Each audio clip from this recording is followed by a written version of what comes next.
तो आज बना है हमारे घर में काफ़ी दिनों के बाद मज़ेदार सा टिंडे गोश्त।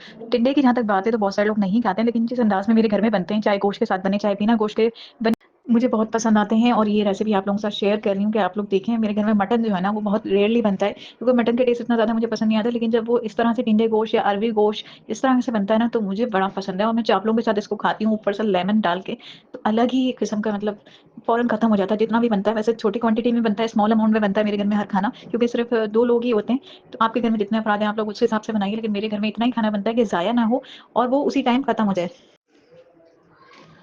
इतने दिनों के बाद, ये इतने महीनों के बाद ये वाला सालन बना था, मेरी ही फ़रमाइश पे बना था। मैं बोर हो जाती हूँ रोज़ाना बिरयानियाँ, चिकन और बीफ तो ख़ैर बहुत कम ही बनता है, लेकिन ज़्यादातर हम लोग चिकन ही खा रहे होते हैं या फिर दूसरी सब्ज़ियाँ खा रहे होते हैं। 2-4 डिशें ही हैं जो सबके यहाँ होता होगा कि 2-4 डिशें ख़ास होती हैं, वही घुमा-फिरा कर पूरे हफ़्ते बन रही होती हैं। तो नई-नई डिशेज़ या फिर वो डिशेज़ जो कम बनती हैं, जब वो बनती है ना, तो थोड़ा-सा चेंज सा महसूस होता है, थोड़ा-सा अच्छा लगता है, थोड़ा-सा नयापन सा महसूस होता है।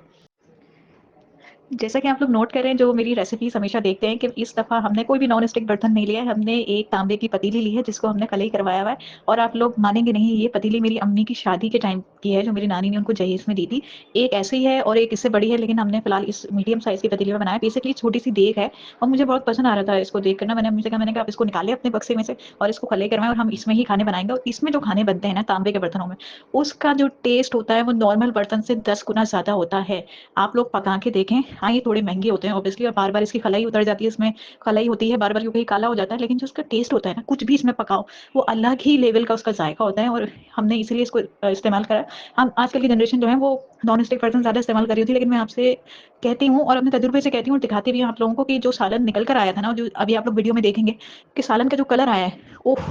वो नॉर्मल नॉन स्टिक पैन में वो ज़ायक़ा आता ही नहीं जो तांबे के बर्तन से आया है और देखने में भी कितना खूबसूरत लग रहा है। ये अलग ही लेवल की चीज़ है, जो आजकल देखने को नहीं मिलती है।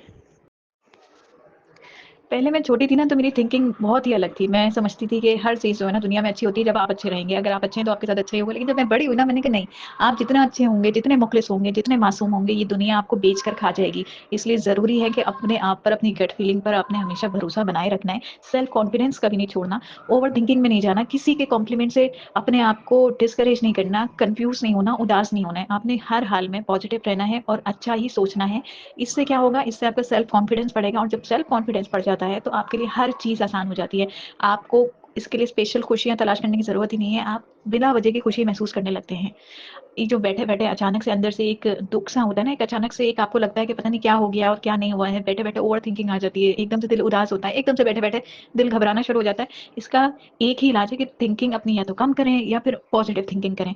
कोई भी आपको डिसहर्ट करने की कोशिश करे, कोई भी आपको दुःख दे, कोई भी आपको ये बोले कि हम तुम्हारे मुखलिस हैं और वो मुखलिसी बताते हुए वो आपको वो आपको दुखी कर रहा हो, वो आपको बाकायदा कन्फ्यूजन में मुब्तला कर रहा हो, वो आपको ये बता रहा हो कि तुम ज़िंदगी में कितने बड़े फेलियर हो, तुम कितने ज़्यादा तुमने ज़िंदगी में जो है स्ट्रगल करी है, तुम ज़िंदगी में कुछ हासिल नहीं कर पाए। ऐसे बंदों से फटाफट फ़ौरन राब्ता ख़त्म करें। अच्छे और पॉज़िटिव लोगों से मिलें, जिनसे मिलकर आपको ज़िंदगी जीने की उम्मीद नज़र आती है। ज़िंदगी जीने का दिल करता है, ज़िंदगी हसीन लगती है। सिर्फ़ और सिर्फ़ ज़िंदगी में उन्हीं लोगों से राब्ता रखना।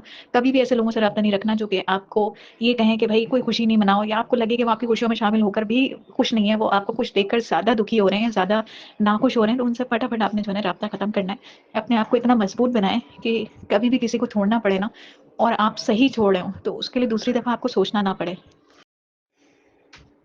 कभी हमारी ज़िंदगी में ऐसा वक़्त आता है, अक्सर लोगों की ज़िंदगियों में आया होगा, आप जो मेरी वीडियो ये देख रहे हैं, उनकी ज़िंदगी में भी आया होगा कि हमारे साथ अचानक जो हमें वक़्त देते हैं ना, वो अचानक से बदल जाते हैं। वो अचानक से हमें पूछना छोड़ देते हैं, वो कॉल करना छोड़ देते हैं, वो हमसे मिलना-जुलना कम कर देते हैं और फिर आहिस्ता-आहिस्ता बंद ही कर देते हैं। ये सबसे बड़ा तकलीफ़ दिल लम्हा होता है जब कोई आपका अपना, जिसने आपको अपनी आदत डाल दी हो, वो अचानक से बदल जाए, चाहे वो रिश्तेदार हो, चाहे वो पराया हो, चाहे वो दोस्त हो। सबसे ज़्यादा तकलीफ़ देह मोमेंट ये होता है। लेकिन हम इंसान हैं, हम चाहें तो अपनी इस तकलीफ़ पर भी काबू पा सकते हैं। इस चीज़ से तजुर्बा सीखते हुए अपने आप को इतना मजबूत कर लिया जाए कि अगर कोई नहीं पूछ रहा ना, भई उससे पलट के ये मत पूछो कि तुम मुझे पूछ क्यों नहीं रहे हो? क्योंकि यही वो चाह रहा है और यही वो खेलना चाह रहा है। क्योंकि अगर कोई अपना होगा ना वाक़ई, वो हमेशा एक जैसा ही रहेगा। वो मुस्तकिल मिज़ाज रहेगा, वो दुनिया से बिगाड़ लेगा, लेकिन वो आपको कभी तकलीफ़ देने का नहीं सोचेगा। क्योंकि हम कभी एक जानवर भी पालते हैं ना, तो उसको भी हमारी आदत हो जाती है और हमें उसकी आदत हो जाती है। तो फिर हम तो इंसान हैं।